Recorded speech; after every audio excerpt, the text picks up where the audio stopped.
Voici une discussion avec Mathieu Fortin, enseignant en philosophie au niveau collégial au séminaire de Sherbrooke. Philosophe depuis un jeune âge avec un parcours qu'il attribue au hasard, Mathieu nous offre dans cette conversation une fenêtre d'accès à ses pensées pour mieux comprendre d'où il vient, sa compréhension de la philosophie elle-même et sa perception de la vie ainsi que sa signification. Pour bien s'orienter dans ce périple mouvementé qu'est la vie, inspirons-nous de ceux l'ayant déjà vécu. Bienvenue, chers amis, à Mille et une voies du succès.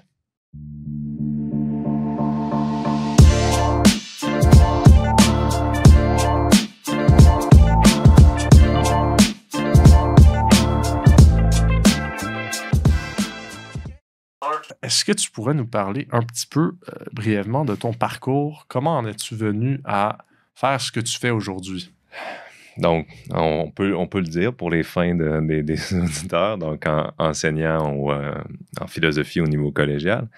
La réponse va être simple, le hasard. Et presque totalement. Ça, je ne m'y attendais pas, par contre. Oui, non, je suis... Et peut-être qu'après, on aura peut-être l'occasion d'en reparler aussi plus tard, mais que ça a même teinté ma vision de la vie en général. Mais ça fait partie des choses, des questions qui me fascinent le plus. Le rôle, la prédominance du hasard dans la vie et à quel point, quand je regarde ma vie en général, la mienne, ce qui a pu... des petits détails qui ont pu intervenir, qui ont pu tout changer. Donc, oui, peut-être que mener vers la philosophie, qui est comme la condition de possibilité de finir comme étant un enseignant de philosophie, il y a peut-être une petite voie de vocation quelconque, un naturel rêveur. On disait de moi que j'étais un enfant songeur, un peu lunatique, etc. Donc, à part ça, qui est peut-être une petite prédisposition, mais qui après aurait pu mener à mille et un chemins. Quand j'y pense à la somme des rencontres, des moments qui ont été absolument déterminants, de personnes, d'événements pour développer mon intérêt d'abord pour la philosophie et après ça pour devenir enseignant au niveau collégial, c'est incalculable. Tu as dit des événements déterminants. Je suis curieux de savoir, selon toi, qu'est-ce qui a été déterminant là-dedans? Ben, principalement des rencontres. On en reparlera aussi peut-être tout à l'heure que j'ai vu dans la liste des questions, mais les gens avec qui j'ai partagé ma passion de la philosophie, des amitiés, ont été absolument déterminants après ça, dans le développement de cette passion-là et de tout ce qui en est suivi. Donc, si c'était pas comme ça, au hasard, au collégial, de rencontrer un ami qui, au fil de nos discussions, après ça, introduit un nouveau cercle social, qui après ça a amené à d'autres rencontres, et après ça a amené à un choix d'aller faire au début un certificat en philosophie. Donc, juste pour passer le temps. Si ces petits détails-là n'avaient pas été en place, c'est sûr que j'aurais pas pris cette voie-là. De fil en aiguille, un peu chaotiquement. Absolument chaotiquement. Tu te retrouves... Et donc, tu aurais pu être... Selon toi, il y avait 1000 chemins de vie. Absolument. Et c'est pour ça que, comme je disais tout à l'heure, je pense que ça a même teinté ma vision de la vie en général, sur à quel point, quand on y pense, quand on regarde rétrospectivement, ce qui est les années avec un regard nostalgique, on se rend compte que finalement, on n'a à peu près jamais rien voulu, ou on n'a à peu près jamais fait de choix. En tout cas, moi, j'ai pas l'impression d'avoir véritablement, à un moment déterminant, fait un choix. On n'est pas en contrôle de où on arrive aujourd'hui. Ben, où le contrôle est très minimal. C'est très minime, pardon. Mais parlons donc de ta vision de la vie. Parce que je suis curieux. Rapidement. Tu dis que ça... Non, mais tu as dit que ça a teinté ta vision de la vie. Ça veut dire que ça implique que ta vision de la vie était différente avant d'avoir réfléchi à tout ça? Ben, elle était beaucoup plus simple, ou en tout cas, elle n'intégrait certainement pas cet élément-là. Je te donne un exemple concret. Pendant mes années universitaires, ou en tout cas quand j'étais en train de terminer ma maîtrise de philosophie à l'époque. J'étais pas, et le groupe d'amis duquel je faisais partie, on était très investis dans nos investigations philosophiques, mais très peu dans les choses concrètes liées à la subsistance et un projet de carrière quelconque. Et c'est ma mère qui, soucieuse de l'avenir de son fils, a, en scrutant les journaux, vu qu'il y avait une annonce pour une recherche d'un remplacement pour un enseignant au collégial, au séminaire à Sherbrooke. Et donc, si c'était pas de ma mère qui, à ce moment-là, était tombée sur le journal, j'aurais fini comme tous mes autres amis avec qui les postes sont assez rares. Donc, il y avait des gens avec qui j'étudiais qui étaient, pour qui j'ai beaucoup d'admiration, qui étaient beaucoup plus brillants que moi, à la limite, et qui auraient fait des professeurs de philosophie magnifiques, mais que le hasard ne les a pas portés vers ça. Et de tout le groupe d'amis duquel je faisais partie, j'étais le seul qui a fini par, en étant enseignant en philosophie. Alors c'est pour ça, pour moi, le hasard est absolument... Il faut le reconnaître que il faut faire un exercice d'humilité par rapport à ce que j'ai accompli, etc., etc. D'autres auraient pu accomplir autant, ou est-ce que j'aurais pu faire d'autres choses qui auraient pu faire mieux? La somme de hasards qui interviennent dans la réalisation d'un événement, et après ça, de tout ce qui s'ensuit, ça me fascine comme question, à quel point c'est incalculable. Là, il y a plusieurs points là-dedans que je pourrais décortiquer avant qu'on tombe trop philosophique. On est parti rapidement. C'est le tout début tout de même, mais je suis curieux. Tu sais, quand moi, je pense à mon temps au collégial, certes, il y avait de la philosophie un petit peu, principalement dans tes cours, mais avec mes amis, je passais pas mon temps à décortiquer, ben peut-être avec certains, mais généralement, je passais pas mon temps à décortiquer des questions philosophiques, et ainsi de suite. Et là, la manière que tu l'as décrit, j'ai l'impression que toi et tes amis, c'était une activité commune. On faisait que ça. Qu'est-ce que tu veux dire? Ben, on était tous étudiants en philosophie aussi, peut-être que là, ça... Oui, c'est sûr. C'est un petit peu... Donc, je parle au niveau de mes études universitaires, donc desquelles je suis profondément nostalgique, là. Donc, je vis une partie de mes journées nourries de la nostalgie de cette grandiose époque à mes yeux, où justement, on ne faisait que ça. Donc, dans multiples contextes, des fois plus sérieusement, des fois moins sérieusement, avec un verre, sans verre, du vin ou une bière, ou mais en prenant une marche, oui. Mais on avait fait... Pourquoi je trouve que c'est une période si glorieuse, c'est qu'on avait fait du centre de gravité de notre existence, on était une petite communauté, rien d'autre que la discussion. Wow. On n'avait pas vraiment beaucoup d'autres intérêts. et de rire et de s'amuser, etc., mais à travers la discussion.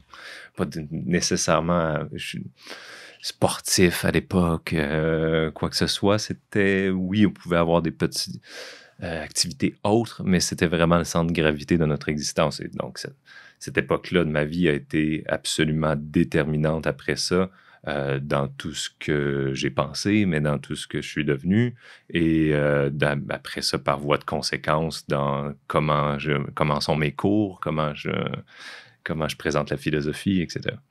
C'est drôle parce que c'est tellement, je veux pas dire différent, que ce que je m'imagine d'un parcours universitaire, même le mien présentement. Comment est-ce que, quand je pose cette question-là, comment est-ce que la discussion vous nourrissait à ce point-là? Qu'est-ce que ça vous apportait? Je dirais que il y a des conditions de possibilité à la discussion, hein?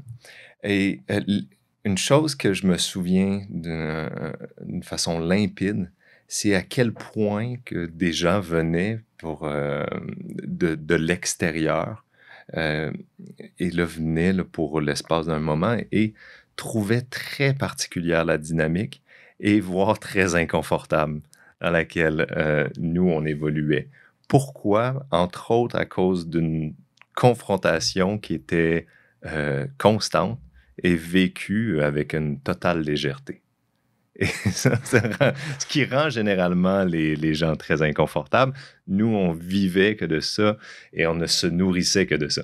Donc, et c'était notre plaisir principalement. Donc, les gens qui avaient une certaine susceptibilité ou une certaine fragilité étaient très mal à l'aise ou quittaient rapidement. Mais confrontation constante avec une légèreté. J'ai de la difficulté à m'imaginer ça ressemble à quoi. Ben, c'est assez simple, en effet. C'est de pouvoir discuter de quoi que ce soit et de comprendre que je peux attaquer ton idée sans t'attaquer toi. Donc, dissocier. Exactement. Discussion d'attaque personnelle. Exactement. Donc, de pas mettre, là, comme on dit, de soi dans les choses. Donc, on est capable, c'est impossible si on est toujours en train de se sentir soi-même attaqué parce qu'on attaque ton idée ou ce que tu penses. Impossible d'aller nulle part. Philosophiquement parlant, c'est la mort. Donc, vous remettiez essentiellement en question tout ce que l'autre disait pour pousser plus loin. Oui, ou ne serait-ce que pour se faire l'avocat du diable. C'est pour ça que je suis nostalgique. Dès que j'ai vu dans tes questions l'origine ou la genèse et ensuite la période étudiante, qu'est-ce qui a changé, ça m'a tout de suite mis dans ce mode d'esprit-là. C'est pour moi l'époque glorieuse, la grande époque. Et je vais revenir, en fait, je vais faire un petit lien avec... Tu avais parlé que, tu sais, on parlait d'une prédisposition à la philosophie en toi, peut-être. Oui. Quand est-ce que tu as réalisé, disons que c'était une passion pour toi, avoir ces discussions, ces réflexions philosophiques? Ah, c'est venu très rapidement, à partir du moment où les premières discussions comme ça ont été vécues, peut-être d'une façon un peu plus naïve, là, à un âge là, secondaire, collégial, etc. Mais après ça, tout ça supporté par des lectures, c'est ça là, qui était particulièrement pertinent dans le petit groupe donc, de l'époque dans lequel je faisais partie, c'est que tout le monde faisait des lectures. Et après ça, tout le monde arrivait avec la tête pleine de ce qu'il avait absorbé et qu'après ça mettait sur la table. Et que là, quelqu'un avait fait d'autres lectures, etc. Donc, ça faisait on pouvait avoir là une illustration parfaite de la richesse de la mise en commun des points de vue. Là.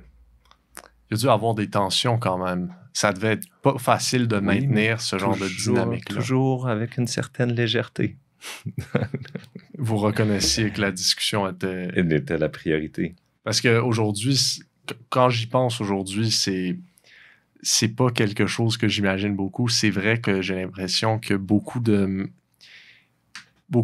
discussions, des fois, sont arrêtées parce que une des parties a l'impression qu'elle se fait personnellement attaquer. Exactement. Et bon, je veux pas dévier trop là, sur des questionnements politiques ou sociaux. C'est ça. Mais parce qu'on n'en finirait jamais avec ça. Mais en effet, c'est quelque chose qu'on entend beaucoup aujourd'hui sur comment tu te sens. Non. Comment tu te sens par rapport à ça, Paul? Ouais. De ce que l'autre a dit. La valorisation de l'émotion intérieure, que du bon aussi, par ailleurs, sur de multiples points de vue. Mais sur la profondeur de l'échange, de la discussion, l'évolution des réflexions, je ne suis pas sûr. L'évolution des réflexions, ouais. C'est ça que ça nous apporte. Ouais. Ça... se mettre dans cette position embarrassante d'être, disons, vulnérable à une attaque de tous côtés, à être re-questionné de tous côtés, c'est pour pouvoir évoluer. Bien, certainement. Alors, on arrivera peut-être tout à l'heure à Nietzsche, mais... On y arrivera à Nietzsche, c'est certain. C'est exactement ça. Non, c'est certainement la base d'une pensée assez nietzschéenne qui nous influençait beaucoup à l'époque. Et qui, en tout cas, pour moi, a été déterminante aussi comme lecture. Ouais, je pense que tu fais les choses, pourquoi sinon pour évoluer? Le mot évoluer n'est pas tout à fait juste, là. Mais pour grandir en pertinence, je ne sais pas, à défaut de mieux. Je pense que là, c'est un bon moment parce qu'on a fait une introduction. C'est un bon moment pour poser Une question qui, d'ailleurs, on voulait pertinemment poser cette question-là parce qu'on se rappelle à notre premier cours de philosophie avec toi. Oui. Vous avez meilleur que moi, peut-être. N'ayant jamais fait de la philosophie, la première question que Mathieu nous pose, c'est « Qu'est-ce que la philosophie? » Oui. Et à ce point-là, on ne savait que répondre. Oui. Et donc, si je te pose la question, Mathieu, qu'est-ce que la philosophie? C'était rude comme question. Hein? Donc, comment vous étiez répondre sans doute encore en train de roter votre balle de finissant de secondaire 5. Et on arrive, donc c'est un premier cours de philosophie et on se fait attaquer avec la question. Tout à fait ingrat de ma part. Hein? Moi, j'en ai conscience. Mais ça m'amuse encore de le faire. Je l'ai fait encore il y a quelques semaines avec un nouveau groupe. Il y a plusieurs réponses qu'on peut faire à ça, à mon sens. La réponse classique serait de dire qu'il y a autant de définitions de la philosophie que de philosophes, etc. Bon, c'est peut-être un petit peu ennuyeux. De toutes les définitions possibles de la philosophie, moi, j'ai toujours beaucoup aimé celle de Deleuze, philosophe français, grand commentateur de Nietzsche aussi, par ailleurs, et de Spinoza, et qui dit « La philosophie est une création de concepts ». Et je trouve que c'est la définition qui est la plus englobante. Peut-être que c'est une déviation professionnelle, mais j'ai la position orgueilleuse du philosophe qui dit que c'est la science maîtresse, reine, qui trône au-dessus de non seulement tout autre domaine, mais de toute chose.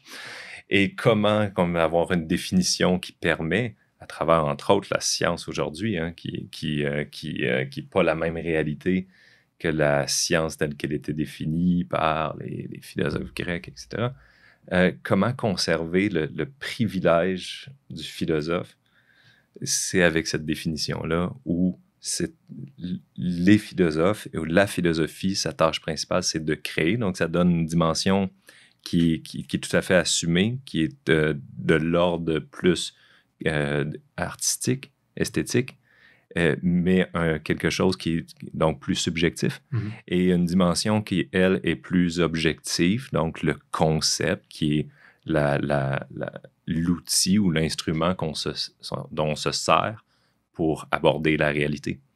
Donc, qui, lui, est plus scientifique. Donc, création de concept, je trouve que c'est la définition la plus belle. Et de toute façon, essaie de penser à quelque chose sans avoir le concept.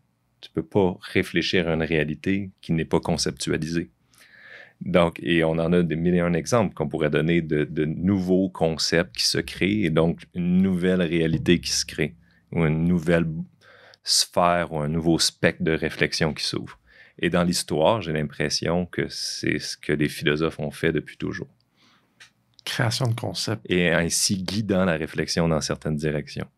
Et c'est drôle parce qu'on s'imagine la philosophie étant dans dans l'au-delà, un peu, le mental. Ouais, mais ça, c'est à cause de Platon. Mais déjà, ça est un concept. Donc, les idées platoniciennes sont une forme de conceptualisation du réel. Donc, il a créé ce concept-là, le concept d'idée. Donc, de choses qui flottent et qu'il faut tenter d'atteindre par la réflexion. Donc, impossible d'aborder, j'ai bien aimé ce que tu as dit, impossible d'aborder notre réalité concrète sans la philosophie. Oui. Parce qu'on a besoin des concepts. Exactement. Et donc, après ça, tu peux appliquer ça à n'importe quoi, comme appliquons-le. À la politique, je disais trop. Donc, lorsqu'il y a un débat d'idées en politique, on débat des idées avec quoi? Les paramètres avec les concepts. Mais d'où viennent ces concepts-là? Ils viennent de réflexion. Donc, il ne faut pas voir, peut-être une nuance qui est importante selon moi à aborder, il ne faut pas voir philosophie, les créateurs de concepts, comme étant réservé exclusivement à ceux qui ont l'étiquette de philosophe. C'est ça, ils ont étudié en philosophie, exactement. Ils ont lu. Donc, selon ma définition, pas ma définition, la définition de Deleuze que je trouve absolument intéressante, toute personne qui crée un concept est donc philosophe. La philosophie, parce que ça, c'est une des questions que je me posais. Est-ce qu'on philosophe sans s'en rendre compte? sans nécessairement considérer qu'on est en train de philosopher, mais est-ce qu'on le fait subconsciemment? Certains plus que d'autres, je dirais. Certains pas assez, certains peut-être trop. Oui, certainement. Donc, l'idée d'une pensée inconsciente se déroule avec certains automatismes. À mon avis, c'est inévitable. À chaque fois que tu es donc tourmenté malgré toi, donc tu es par quelque chose ou que tu vis un remords, ben, qu'est-ce qui se produit en toi? Une dynamique, d'une réflexion par rapport à quelque chose. Est-ce que c'est contrôlé? Est-ce que c'est plus actif ou c'est plus passif? Là est la question de savoir si est-ce que je suis en contrôle de ma réflexion ou la réflexion me contrôle. Mais il y a toujours une réflexion. Est-ce qu'on peut en prendre, disons, comment avoir cette réflexion-là de la manière la plus productive possible? Mm-hmm. Comment être philosophe ou comment, dans les moments où est-ce qu'on a besoin de réfléchir, disons, comment y arrives-tu, toi? Moi, comment la recette pour mieux philosopher? La recette pour mieux philosopher, c'est une belle façon. Oui. Ben, je crois qu'une partie de la réponse est en lien avec ce qu'on discutait tantôt. D'avoir l'âme légère. Donc, qu'est-ce qu'on entend par âme légère? Qu'est-ce que la légèreté? Le contraire de la lourdeur. La lourdeur, c'est tout ce qui pèse. Hein? Et donc, il y a la lourdeur est l'obstacle numéro 1 à la réflexion. Et donc, pourquoi? Entre autres, à cause de l'orgueil. Si quelque chose nous déplaît, donc une réflexion peut, par exemple, nous faire mal ou nous faire peur ou nous rendre inconfortables, tout simplement. Et donc là, le réflexe de l'âme lourde, c'est de dire « Ah non, c'est pas intéressant, ça vaut rien », vraiment de se désintéresser. Versus l'âme qui est plus légère, qui a tendance à avoir la capacité de s'aventurer dans tout problème et dans toute question avec cette légèreté-là que j'entends par une naïveté, une curiosité, et qui va accepter, qui va avoir l'humilité de mettre ses prédispositions ou son moi de côté. C'est extrêmement... c'est terrifiant d'engager ce processus-là parce que ça, disons, on se pense sécurisé dans la conception qu'on a de la vie. Oui. Et maintenant, on met cette conception-là en jeu. Oui. Et j'imagine, là vient la légèreté. Exactement. Et de toute façon, si tu veux réfléchir pour te conforter, mais c'est pas de la réflexion. Donc, la réflexion se doit d'être quelque chose d'inconfortable. Il me semble que ça va de soi. J'ai cette impression. C'est intéressant. Tu as dit que l'orgueil est l'ennemi numéro 1 de la réflexion. Oui, ben dans l'orgueil au sens large, au sens du moi, là. Moi, qu'est-ce que je veux, moi, ou comme on disait tout à l'heure, moi, comment je me sens, etc. Ah, mais non, ça me déplaît, ou cette idée-là, je suis pas à l'aise, etc. Donc, c'est ça de se mettre soi d'abord. Donc, si tu mets toi d'abord, ça fait un obstacle entre toi et entre la réflexion et le monde que tu voudrais comprendre. C'est vrai. Puis, je me demande, en fait, parce que le monde a évolué énormément depuis les philosophes grecs. Oui. Et on est rendu aujourd'hui à un monde très, très différent qu'on l'était avant. Mm-hmm. Quel rôle, disons, comment vois-tu la philosophie aujourd'hui? Dans ce monde moderne, quel est son rôle? Est-ce qu'on la perd? Est-ce qu'il y a une certaine... J'aimerais croire qu'elle a un rôle plus important que jamais, dans le sens que si on prend la philosophie dans son acception la plus large, comme on disait tout à l'heure, on ne peut pas en faire l'économie, on ne peut pas s'en débarrasser. Donc, elle sera toujours là de toute façon. Ouais. Donc, que si certains, d'un côté, j'ai tendance à me dire que si certains en vivent ou non, ou elle habite certains ou elle n'en habite pas, ça ne change rien. D'un autre côté, c'est un peu une autre question de voir comment je vois la philosophie aujourd'hui. elle n'est pas si bien portante, là, j'ai l'impression. Parce qu'elle se passe où exactement, la philosophie? Dans les médias, dans les bouquins, dans le milieu universitaire, dans les tables rondes, etc. Où est-ce qu'on trouve de la vraie philosophie? Et ça, c'est mon côté un petit peu peut-être sombre ou cynique qui ressort toujours. J'ai l'impression qu'on ne la trouve pas à beaucoup d'endroits, véritablement. Et je trouve que c'est un petit peu de la faute aussi à quelque chose qui m'agace beaucoup dans peut-être l'approche plus contemporaine de la philosophie. C'est, tu sais, les philosophes ont fait toujours grand cas de la vérité. Hein? Oui. Donc, la philosophie, c'est la quête de sagesse, de la vérité, donc avec un but, et donc, qui est le but ultime. Or, il me semble que la philosophie semble avoir une inaptitude à évoluer par rapport à ses réflexions. Donc, on en parlera tout à l'heure. J'ai vu dans ta question la question du bonheur. Pour moi, la question du bonheur me semble une question réglée, dans le sens évacué. Wow. Pour moi, Schopenhauer, au 19e siècle, a réglé la question. Non seulement il n'est pas possible, mais il n'est pas même souhaitable, avec une démonstration qui me semble d'une pertinence absolue. Mais on peut même l'aborder maintenant. Hein. Pas... Mais, bon, je vais terminer l'idée, puis après ça, si tu veux, on y reviendra. Et là, donc, quoi? 2 siècles plus tard, grosso modo, là, il se trouve encore mille une personne de dire « Ah, mais le bonheur, comment le réaliser dans l'existence? » Et là, après, il y a les sous-catégories du philosophe là, avec la pop psycho, etc. Et là, l'éternel questionnement, es-tu heureux? Donc, l'omniprésence de cette question-là, alors qu'elle est, il me semble, philosophiquement réglée. On peut quand même s'intéresser d'un point de vue purement intellectuel à la définition du bonheur qu'en faisait Aristote dans l'Éthique à Nicomaque, etc., etc. Mais il faudrait quand même, à un moment donné, s'intéresser à hiérarchiser les idées. Il faut bien me comprendre, je suis un grand partisan du pluralisme et je trouve que c'est la base de toute réflexion, c'est la pluralité. Mais quand même, ça serait intéressant de faire par certains moments, de faire des essais, de s'entendre sur quelques idées et de faire un essai dans une direction. Pour ne pas se laisser freiner par une idée qui revient toujours. Mais toujours de revenir à la... oui, toujours revenir à toutes les questions se valent, toutes les réponses possibles à toutes les questions se valent. Donc, il me semble avoir un piétinement de la philosophie et de l'approche que les gens font de la philosophie qui, moi, m'agace profondément.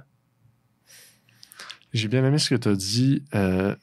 Aujourd'hui, tu as mentionné que où est la philosophie? Est-ce que c'est la faute de, disons, l'orgueil des gens? On veut trop se protéger contre la possibilité de voir des nouvelles idées, la possibilité d'être remis en question? Oui, mais les forces en présence ou les forces d'opposition, je dirais, sont colossales, sont de taille. Donc, si on voit les choses plus simplement ou plus largement, quels sont les ennemis de la pensée confrontante, créatrice de concepts? À peu près tout ce qui est idéalisé dans le monde généralement. Donc, on pourrait donner l'exemple simple du matérialisme, ou qu'est-ce qui est perçu comme étant un idéal. Puis là, on pourrait rentrer dans Instagram et là, la problématique des médias sociaux. Schopenhauer, encore une fois, disait cette très belle idée de dire que la seule chose qui compte, ce qui est assez commun en philosophie, c'est l'être et non pas l'avoir ou l'apparaître. Donc, les possessions ou l'image, notre image de l'avant. Oui, seul notre être véritable est le facteur prédominant de notre vie. Or, quels sont les obstacles à la réalisation et développement de ton être véritable? Ben justement, les autres modes que sont l'avoir et et L'apparaître. L'apparaître, ouais.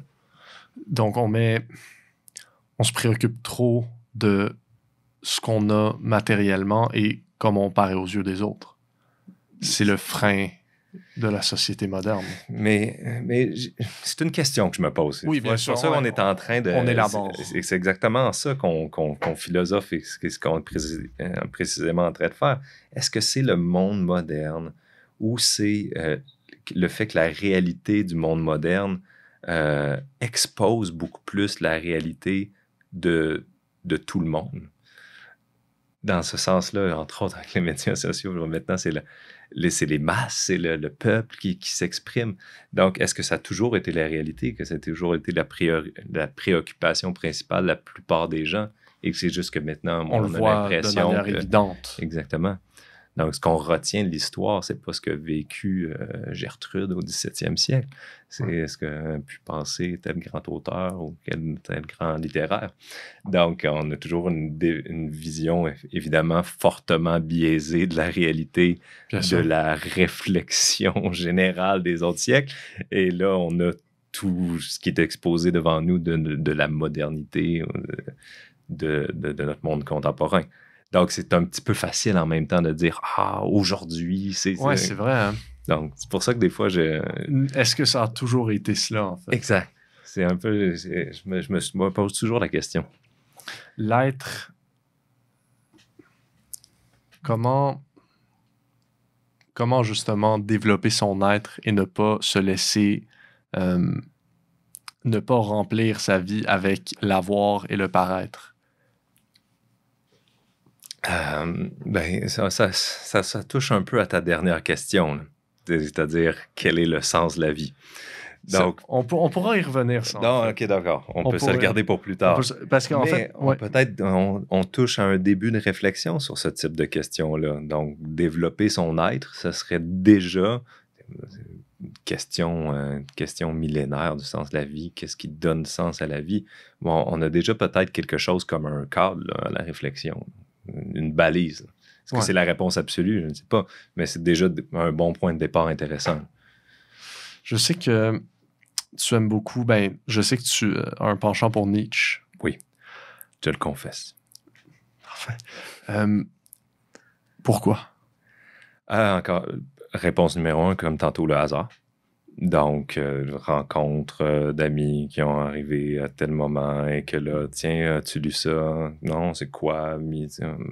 Feuilleté. Donc, principalement le hasard. Je n'aurais pas rencontré telle ou telle personne ou à tel moment précis, etc. Probablement que ma passion, peut-être qu'elle serait arrivée par voie d'affinité intellectuelle quelconque ultimement, là, parce que c'est ce qu'on fait dans des... Oui, exactement. Dans des études en philosophie, le but, c'est d'essayer de lire un peu tous les penseurs et tous les types de pensées. Mais la raison principale à l'origine, oui, c'est encore une fois un hasard. Après ça, pourquoi est-ce que la passion est née instantanément puis qu'elle n'est jamais disparue? Ça, c'est une autre question. Il y a quelque chose de très atypique là, chez Nietzsche, on s'entend. Là. Je pense que beaucoup de gens l'aiment pas, plusieurs l'adorent, etc. Mais je pense que tout le monde est d'accord pour dire que c'est un penseur un peu à part, un peu différent des autres. Mm-hmm. Et la chose que je trouve la plus intéressante chez Nietzsche, c'est cette espèce de vue de surplomb sur la philosophie.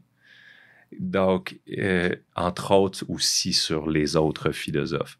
Donc, tout de suite, la plupart du temps, là, plusieurs gens qui n'aiment pas Nietzsche tombent tout de suite en bas de leur chaise en disant « Ben, regarde cette prétention-là qui se permet de regarder tous les autres et de les juger et de se mettre en position comme sur un piédestal. » Or, est-ce pas ce qu'on doit faire toujours, essayer de regarder les choses d'un point de vue plongeant, c'est-à-dire en surplomb, avec une perspective, avec largesse, mettre les choses dans...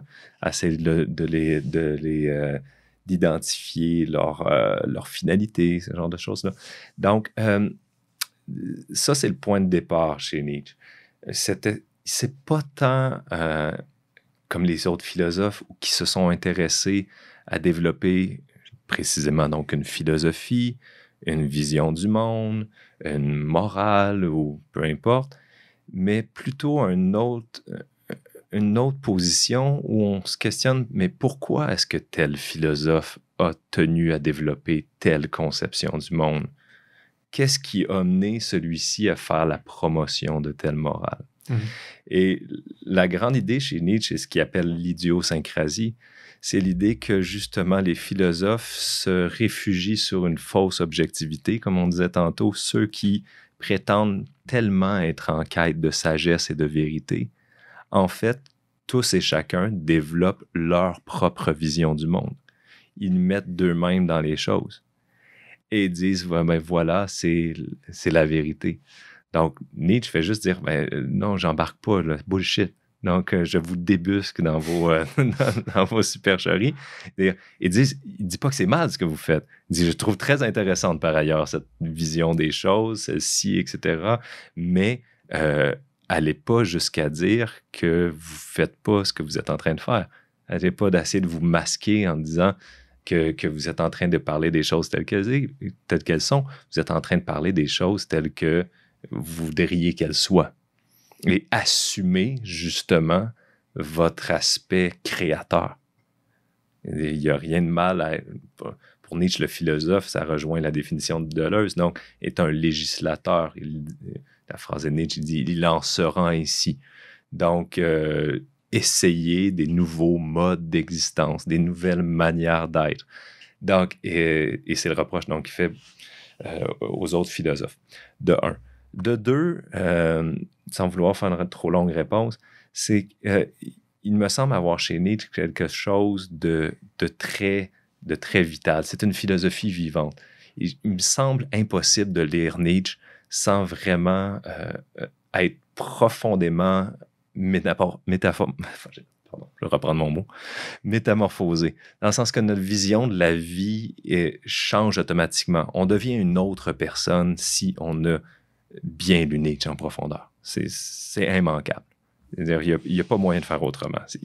Le digérer, la digestion est toujours présente dans la pensée de Nietzsche, les idées doivent être digérées.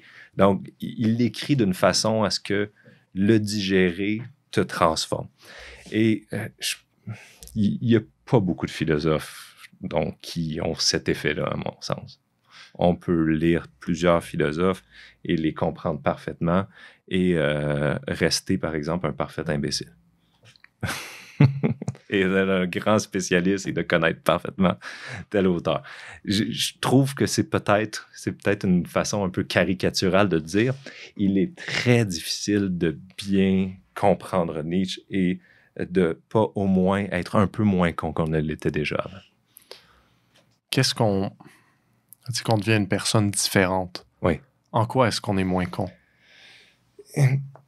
Parce que il est confrontant, Nietzsche. Donc, on vient encore encore une fois à l'affinité que tu avais à la confrontation plus jeune. Certainement. Et donc, c'est peut-être pour ça, donc, cette affinité-là avec la confrontation. Est-ce que ça a été développé encore plus au contact de Nietzsche ou peu importe? Mais, pardon. Tout ça pour dire que il est toujours en train d'aller chercher les choses qui se cachent derrière telle ou telle idée.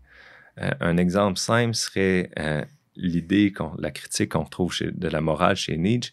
Il nous dit une morale quelconque fait toujours faire la promotion de telle ou telle valeur, c'est faire la promotion d'un tel ou tel type de vie. Donc, lorsque je dis que quelque chose est bien, la question que pose Nietzsche automatiquement, c'est bien pour qui? Hein? Et qu'est-ce que ça promeut que ça soit bien pour ce type de personne-là? Et donc, pourquoi est-ce que tu veux que ça soit bien? Donc, quelle est la raison? Donc, on est toujours dans cette espèce de dynamique, d'introspection. Nietzsche parle tout le temps de nous psychologues ou nous physiologues, hein, parce que même les idées qui s'enracinent toujours dans des instincts, s'enracinent toujours dans le corps et le plus souvent dans justement des faiblesses, des insécurités. Donc, il n'y a pas le choix d'avoir cette espèce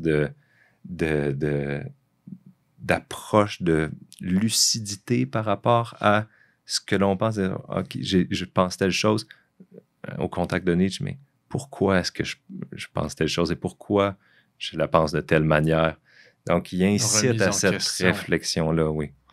Je pense que on en a parlé plus tard, mais j'avais dit c'est terrifiant. Mais un meilleur mot que terrifiant serait peut-être, pour un mot extrême, intolérable de constamment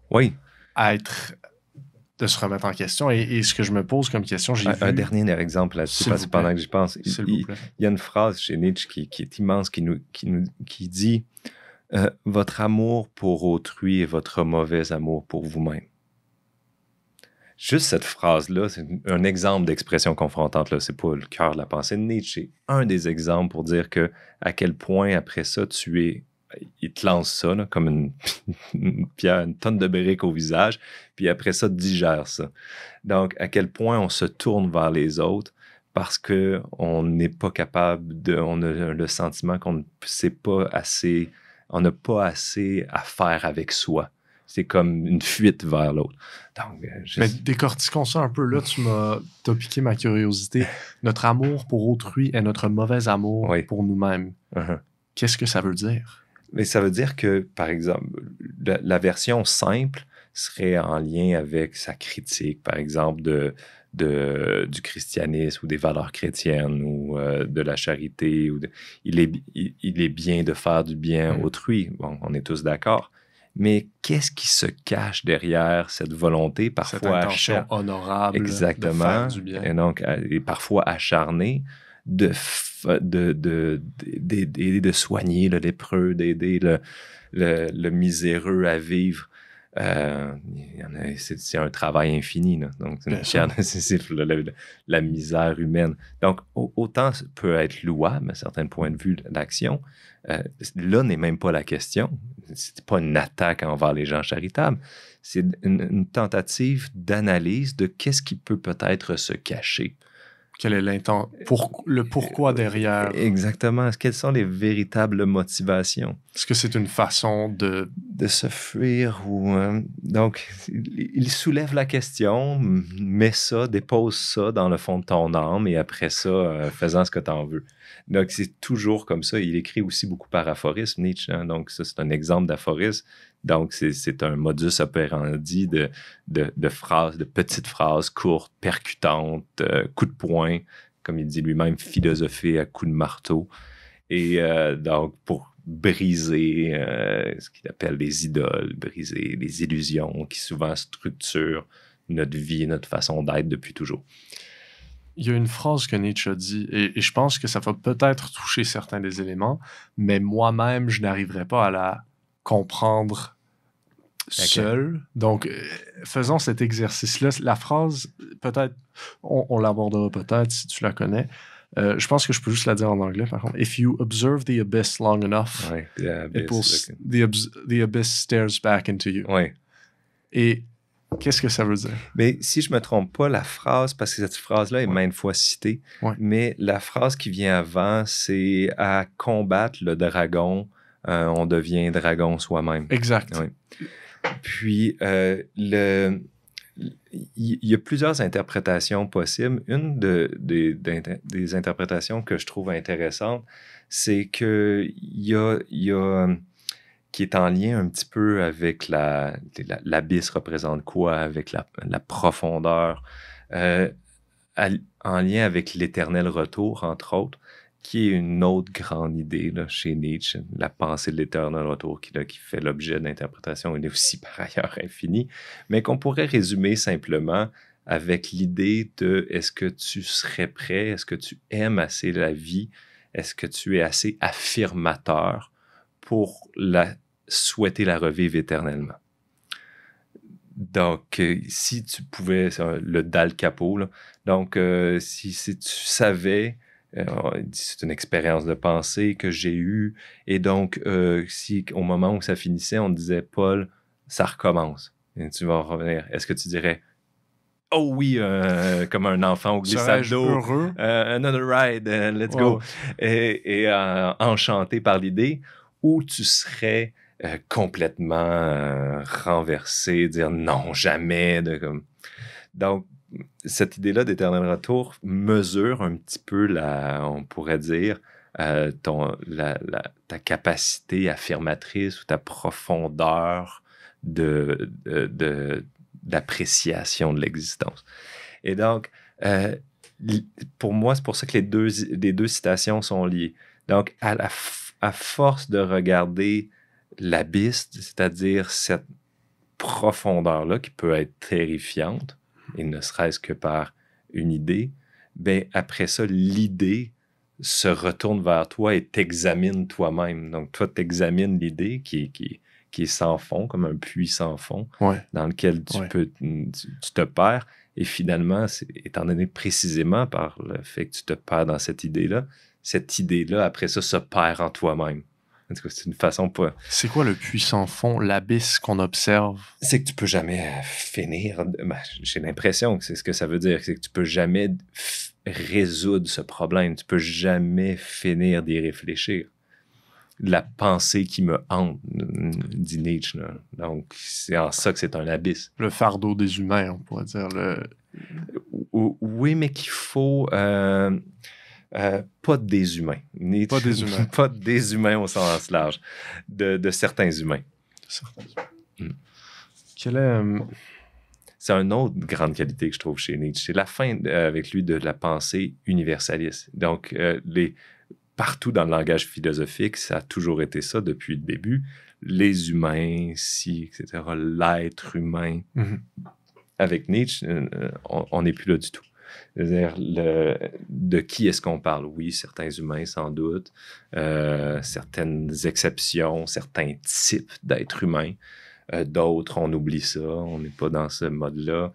Donc, d'arrêter de vouloir universaliser les choses et d'accepter la réalité telle qu'elle est, c'est-à-dire, comme il nous dit, qui nous présente une profusion de types possibles.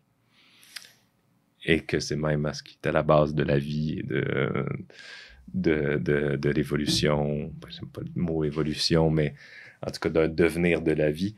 Ça, c'est absolument fondamental aussi chez Nietzsche.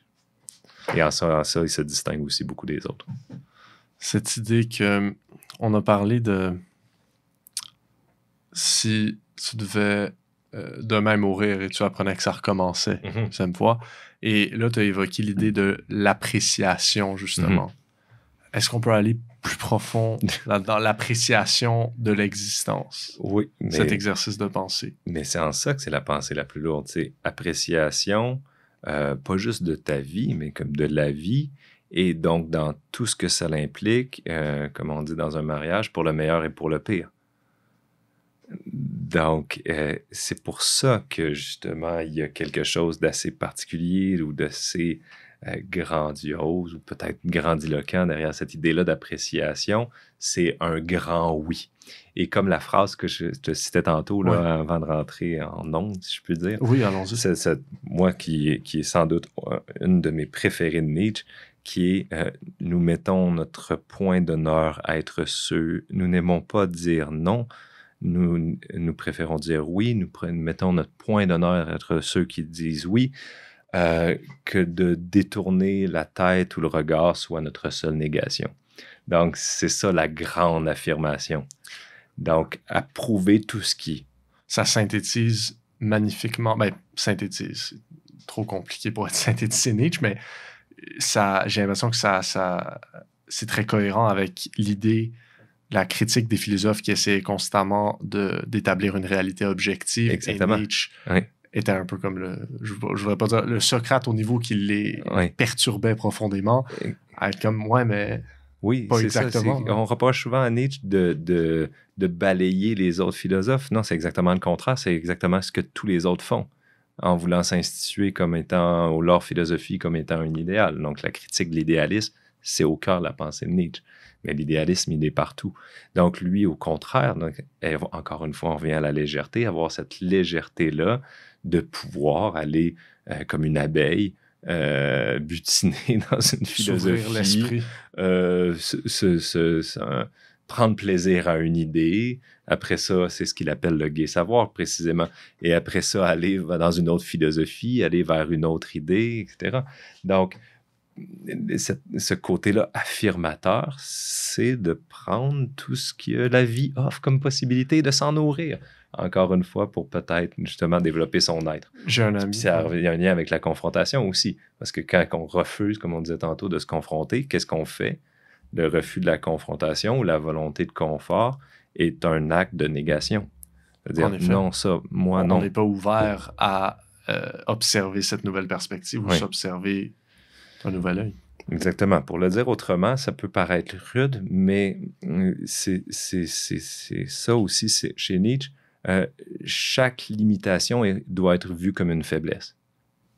Donc, si je pose une limite, c'est l'expression d'une faiblesse. C'est-à-dire, ça, aujourd'hui, on dit en pop psycho, le think outside the box, comme c'était une grande découverte. Ouais. C'est une façon d'aplanir cette grande idée-là qu'on retrouve chez Nietzsche.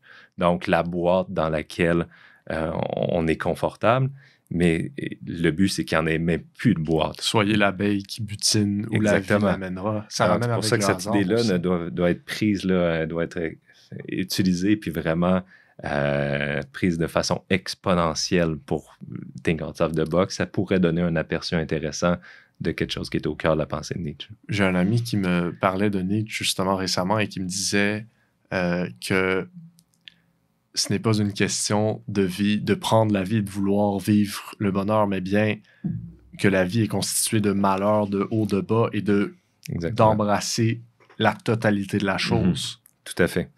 Et une autre idée, une autre façon que j'ai trouvé pour synthétiser ça, qui est assez simple et éclairant, je trouve, c'est que on a tendance à faire comme si la vie était là pour nous servir. Ouais. Non, on est là pour servir la vie. Donc, c'est exactement l'idée de volonté de puissance et c'est en ça que, justement, comme on disait tout à l'heure, il y a un problème avec le bonheur. Parce que le bonheur, c'est justement cette idée-là que tu fais comme si tu étais dans un buffet et que là, tu prenais ce qui te plaisait. Si tu n'es pas heureux et là, si tu n'es pas satisfait. Il y a un problème quelque part. Et oui, exactement. Plainte au gérant, là, il n'y a plus de smoke meat. Et donc, ça, c'est se servir de la vie. Alors, c'est là dans Zarathustra, hein, que tout être a jusqu'ici créé quelque chose au-delà de lui-même. Qu'avez-vous fait pour vous surmonter? De ce grand flot, ce flot de la vie, voulait être le reflux. Donc, c'est ça, quand on ramène à soi, quand on agit en fonction de nos intérêts, de notre bonheur ou de notre bon plaisir, on fait comme si on était la raison d'être de l'univers. On fait comme si on est au centre. Exact, comme si la vie était là pour nous servir. Or, c'est la question très confrontante, encore une fois, que pose Nietzsche à tout le monde, et c'est pour ça, à mon sens, que plusieurs personnes l'aiment pas. Qu'as-tu fait pour servir la vie? Est-ce que tu as fait un podcast, Paul, en essayant d'interviewer? Mais sans blague, c'est déjà... c'est ça. Mais c'est drôle parce qu'en préparant pour ce podcast, j'ai posé à plus de personnes que je me souviens quel est le but de la vie. Oui. Right? Et principalement, quand je parlais à des étudiants, il y en a beaucoup qui me répondaient, c'est d'avoir une vie heureuse. Ouais. C'est d'atteindre le bonheur. Et on est tous ce qui est curieux, c'est que quand je demandais d'aller un peu plus loin, donc de définir qu'est-ce que le bonheur, personne n'avait une réponse pareille. Mm-hmm. Donc, le bonheur, c'est quelque chose... C'est une coquille vide. C'est incroyablement abstrait. Ça peut être absolument n'importe quoi pour n'importe qui. C'est ça. On fait de la mauvaise pensée quand on pense avec des coquilles vides, c'est-à-dire avec des choses qui veulent rien dire. Et de toute façon, oui, exactement, qu'est-ce que c'est que le bonheur? Par définition, un état de satisfaction par rapport à quoi? De plénitude constante, de béatitude? De confort. Le confort, mais le confort n'est pas du bonheur. Personne vit ça, là. Donc, l'état angélique de béatitude, là, est-ce qu'on entend de jouissance permanente? Non, on entend quoi? La quête, justement, d'une jouissance. comme justement Schopenhauer nous explique très bien, ça a le propre de ne pas durer. Le bonheur peut-être d'avoir quelque chose qu'on désire est toujours remplacé par le désir d'une autre chose. On est toujours en train d'être varlopé, en bon français, dans un état d'insatisfaction. Et comme on disait, de toute façon, avec Nietzsche, le bonheur n'est peut-être pas même souhaitable, au sens où, c'est Zizek, je pense que j'avais écouté une entrevue qui disait pourquoi se contenter d'être heureux quand on peut être intéressant? Je dirais que c'est une façon simple de clore la question. C'est-à-dire, si tu ne fais que rechercher à être heureux, ben, il y a des bonnes chances que tu finisses inintéressant. Mais au lieu de se poser constamment la question « Es-tu heureux, Paul? Comment tu te sens? Es-tu pertinent, Paul? » Pourquoi est-ce une meilleure question? Est-ce que tu te sens pertinent? Ben, parce que c'est le bonheur. Si on pose la question, le bonheur, tu te mets tout de suite toi-même de l'avant. Mon droit au bonheur. Et donc, la vie me fait une vacherie. Et donc, je ne suis pas satisfait. Hein? Encore une fois, la vie est là pour me servir. Versus, si on pose la question qui est complètement l'inverse, es-tu pertinent? C'est-à-dire, qu'est-ce que tu as fait là? Qu'est-ce que tu as fait pour contribuer? Est-ce que tu as fait quelque chose de pertinent aujourd'hui? Mm-hmm. Est-ce que tu as fait une bonne lecture? Est-ce que tu as une idée à partager avec tes proches? As-tu grandi? Oui, est-ce que tu as fait quelque chose de pertinent? Et donc, ça te renvoie à toi une responsabilité de ta propre pertinence. C'est là où tu es actif. Par rapport au bonheur, tu es presque totalement passif. Ouais. Donc, c'est en ça que c'est drôle les gens seraient... C'est agressif comme question. Ben oui, parce que... Salut, Paul, es-tu pertinent aujourd'hui? Est-ce que tu as eu une journée pertinente ou t'as végété sur Netflix ou quoi que ce soit? On est ailleurs. Idéalement, on serait toujours là. Et c'est drôle parce que quand on met j'ai l'impression qu'on met le bonheur comme étant le guide ultime de notre vie, soit la chose à laquelle on va se référer pour prendre des décisions au long terme, au court terme, et ainsi de suite. Ouais. J'ai l'impression en fait, je pense qu'on établit en ce moment qu'on se tire un petit peu dans le pied. Oui. Dans le sens que c'est tellement une chose qui peut être aléatoire, la vie peut nous faire une vacherie, et ainsi de suite, oui. Et complètement bouleverser la conception qu'on avait d'elle. Oui, puis de toute façon, pour prendre une métaphore d'enfantement ou de création artistique qui est toujours aussi omniprésente chez Nietzsche, c'est le processus de création ou d'enfantement, donc on pourrait dire donc de pertinence, de quoi que ce soit, hein, que ce soit un tableau, une œuvre, une idée ou un souper convivial que tu prépares avec soin, toute chose implique une forme ou une autre de douleur, de sacrifice. Et souvent, plus grand sera le sacrifice, plus grand sera le résultat. Donc, les grands créateurs de ce monde qui nous ont laissé des choses sublimes ne me semblent pas avoir vécu pour leur bonheur. Mais pour quelque chose de plus grand. Quelque chose au-delà d'eux-mêmes. Donc, déjà là, je trouve qu'on donnerait une façon simple de résoudre la question du bonheur. Donc, non pas qu'on est tous des Mozart ou des Tolstoï, etc., mais voilà quand même des modèles intéressants. Et ça, c'est peut-être une autre façon de compléter notre dernière question, mais qu'on parle un peu tout le temps de la question du sens de la vie. Donc, oui. Justement, est-ce que ça serait pas quelque chose qui donnerait plus un sens de vouloir enfanter quelque chose, d'apporter une contribution, de servir la vie au lieu de se servir de la vie, quelle qu'elle soit, à sa mesure à soi, mais d'être porteur de cette tension-là en soi qui contribuerait à quelque chose pour quelqu'un. Je vais revenir à quelque chose que tu as dit. Plus grand est la douleur, plus grand est le sacrifice, plus grande est la contribution. Il y a des douleurs stériles aussi qui mènent absolument nulle part, mais dans certains cas, peut-être. Avertissement, il y a des douleurs stériles, mais la douleur est le catalyste pour grandir plus.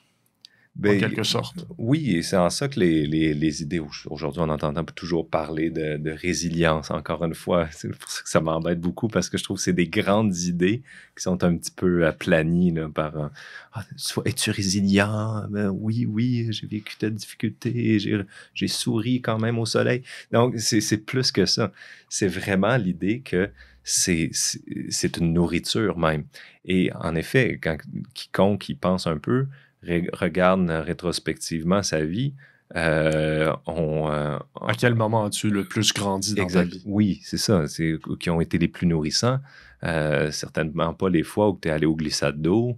Mais oui, c'était peut-être très plaisant, mais c'est pas les moments où que tu as découvert plus de choses sur la vie, sur toi-même, que ça a été fécond sur de remise en question et de confrontations les plus diverses. Ça, parce que si on essaie d'éviter la douleur en mettant le bonheur comme notre guide, on évite donc la chose qui peut potentiellement nous faire grandir le plus possible ou nous amener à de nouveaux sommets. Peut-être qu'on passe à côté de quelque chose, en effet, en voulant toujours éviter, balayer sous le tapis ou mettre de côté tout ce qui peut nous rendre inconfortables. Donc, pour encore une fois revenir à la discussion qu'on disait au début, c'est pour ça que je trouve ça profondément inquiétant, cette tendance-là à toujours mettre l'idée de safe zone. Réconforter les opinions, les émotions de chacun. Oui, de dire est-ce que tu te sens bien, faire en sorte que personne soit brimé à travers la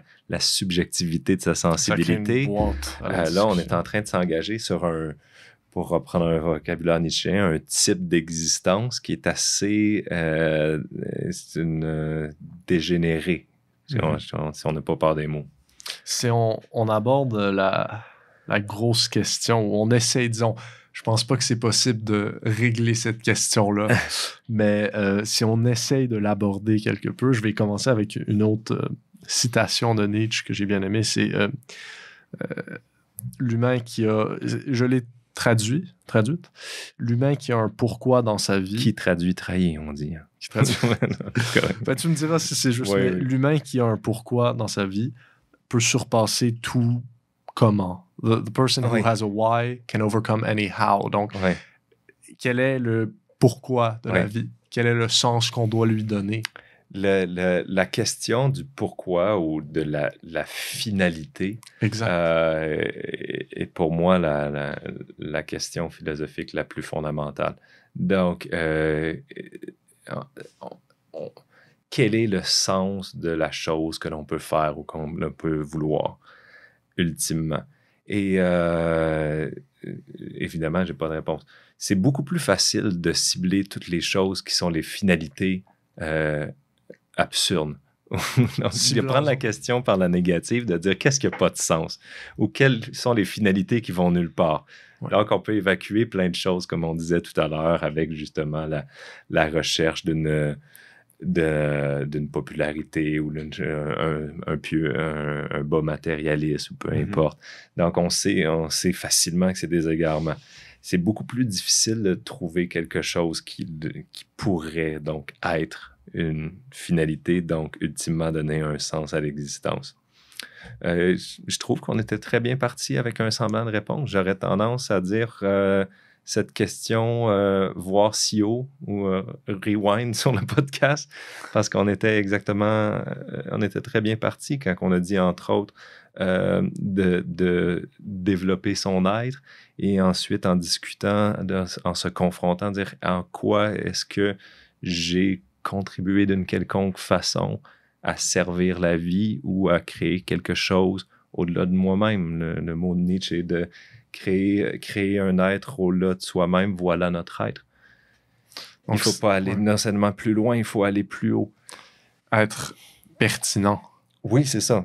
Et c'est drôle parce que par contre, sois pertinent ou tais-toi. C'est quelque chose de très... Comment dire? Ce qui est frustrant, c'est que c'est très abstrait. C'est difficile de voir... On peut approcher le concret avec la négative, comme on a dit, telle chose n'a pas de sens, mais à quel point c'est abstrait de dire « As-tu été pertinent aujourd'hui? » Comment Oui, puis définir la pertinence? c'est pas, c'est certain, puis on peut se tromper, hein, on peut croire que c'est excessivement pertinent, et on peut peut-être aussi tous se tromper. Et peut-être qu'on pourrait dire moi-même, comme je disais tantôt, les plus grands créateurs, puis là, Beethoven, etc. Oui, mais le soleil va s'éteindre. Donc, est-ce que c'est vraiment pertinent? Tout ça finira dans un rien ou un néant glacial un jour. Donc, il y a plein de pensées. Donc, je vais loin, là, mais on comprend le principe. Il y a toujours des pensées qui peuvent venir confronter notre idée de la pertinence. Mais c'est pas grave. Essayons. Et ça, vraiment, c'est très cher à Nietzsche, à dire,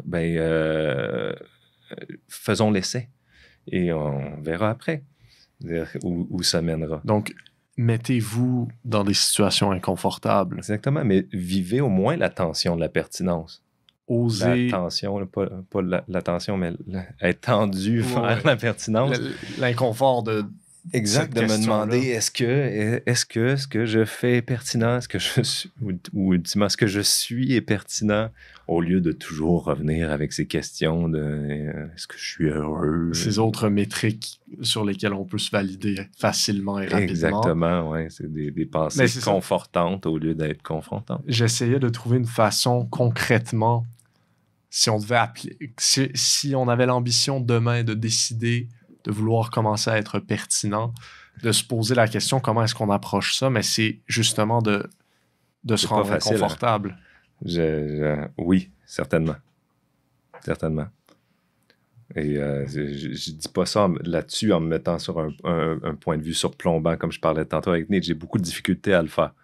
Et je dirais de plus en plus. Parce qu'en vieillissant, je ne suis pas encore extrêmement de personnes âgées, mais quand même, le piège est toujours là, de l'habitude, de la continuité, du confort précisément, et l'énergie que ça prend pour être toujours en tension confrontante, c'est quelque chose qui est un défi à entretenir. Parce que plus on vieillit... Rester vivant tout le long de la vie, bref. Parce que plus on vieillit, j'ai l'impression que moins on est prône à vouloir vivre. Parce que plus on vieillit, plus grand est l'inconfort de remettre en question tout le vécu qu'on a eu. C'est lorsqu'on est jeune qu'est le moment propice à... C'est un peu moins encrouté avant que ça devienne trop une croûte trop rigidifiée. Je pense que c'est une belle façon de finir en quelque sorte sur parlant de croûte rigidifiée. non, plutôt si j'ose, plutôt en voyant que pour donner un sens à sa vie, disons, en donnant une piste de solution à la grande question du sens de la vie, c'est impossible de l'aborder, c'est impossible de savoir, mais on peut... Ça doit rester une question. Ça doit rester. C'est justement ça qui fait en sorte qu'on doit constamment se re-questionner. Mathieu, merci beaucoup. Merci d'avoir écouté cette conversation. À présent, voici quelques principes que nous pouvons retenir de Mathieu. Pour évoluer, il faut philosopher et réfléchir. Afin de faire cela efficacement, il faut mettre notre orgueil de côté et avoir l'âme légère. Au lieu de toujours se poser la question passive « sommes-nous heureux ?», une meilleure question est « sommes-nous pertinents et que pouvons-nous faire pour augmenter notre pertinence ?» Cherchez à développer votre être au lieu de tout mettre dans l'avoir et le paraître. Pour ce faire, confrontez-vous à la réalité des choses et accueillez la vie avec des bras ouverts, à la fois le bon et le mauvais. Je vous laisse avec une citation de Nietzsche. « Ce qui ne nous tue pas nous rend simplement plus forts. »